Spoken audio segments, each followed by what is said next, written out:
This song has become sort of a standard for me. He's a folk singer. It's a song about a guy who's just like Rambo, except he's a sweet potato and his name is Yambo. A folk singer from the Puget Sound. Other than that, he's just like Rambo. Transplanted to the bluegrass. I never learned to play bluegrass, though.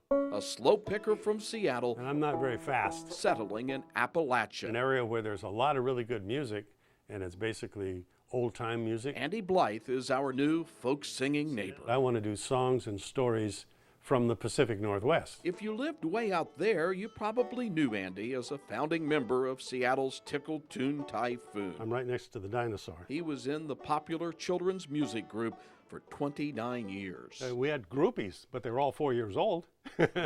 Andy split from Seattle because the cost of living was quite high. And because he wanted to move closer to his grandkids in North Carolina. On Halloween Day of 2007, we just hit the road in a 18-foot RV. Andy and his wife were off on a 36-day, 9,600-mile odyssey. Hopscotching across the country. To find the perfect place to put down retirement roots. We ended up really attracted to Berea College and then the town of Berea. They settled in a peaceful spot not far from town. I have a difficulty with that word, retirement. I don't envision ever really retiring, you know, I'll just do something else. Well, the only submarine I like is the kind made out of bread. So Andy Blyth packed his musical message and brought it with him. We're all in this together. And we should change all the missiles to mistletoe instead. When he moved from Seattle to Kentucky. On either side of the spectrum, we have to figure out a way to talk to each other.